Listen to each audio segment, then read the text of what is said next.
James Shaw. Thank you, Mr Speaker. I rise to speak on the third reading of the Public Protection Orders Bill.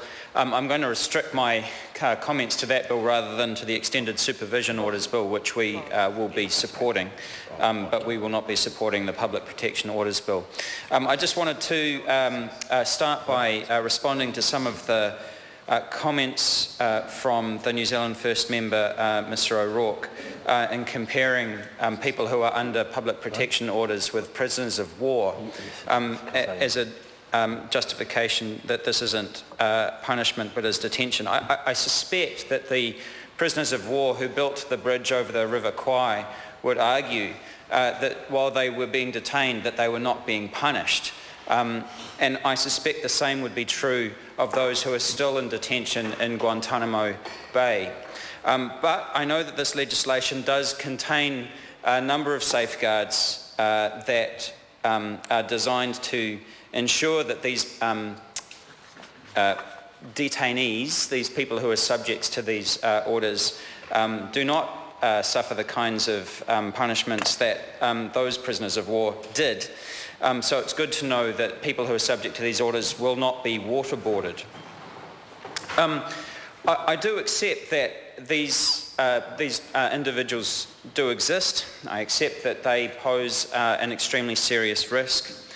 And I also wanted to respond to some of the things that Phil Goff said in his comments, both in his speech this time but also in the second reading speech, where he talked about the conflict of rights. And I just want to acknowledge that, that I appreciate that that has been seriously considered, and that transgressing the Bill of Rights Act has been, they've considered their position, made that choice, having seriously considered the Bill of Rights Act. But as my colleague David Clendon said, we do believe that the Public Protection Orders Bill is a step too far. I mentioned the bridge over the River Kwai. Another movie that I'll refer to, it was called Minority Report, a Tom Cruise film set in a science fiction world in which psychics are able to tell crimes before they occurred, and lived in this fantastic kind of crime-free society where the cops would raid people who were about to commit crimes because this particular group of psychics were able to detect that they were heading in a crime erring direction, and so were able to make an early intervention and take them to prison before the crime was committed. This, of course, was an ideal scenario, except, of course, that it made the argument, if a crime hasn't been committed, should people be locked up? This is obviously not that kind of extreme, but the principle stands that in our system of justice, as we have it, when you do the crime, you do the time, and when you have done the time, then you are released and you're a free person, at least in theory.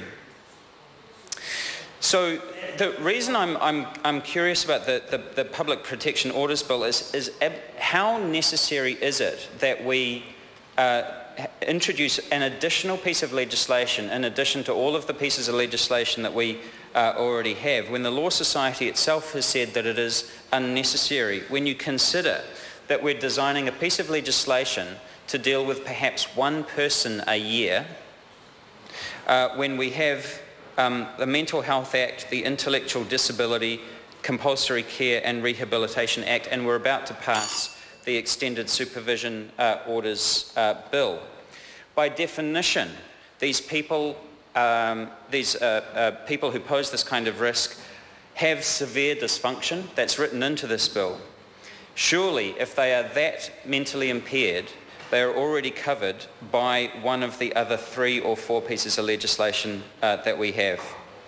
So I just wanted to echo a theme that Mr Clendon made in his comments, which is the pressure on lawmakers to be seen to be doing something in a media-driven society. And my sense is that this bill here is one of those pieces of legislation that the Law Society has said is unnecessary, that these people are covered by existing legislation, and that because it transgresses the Bill of Rights Act and the international Convention on Human Rights that it is a step too far.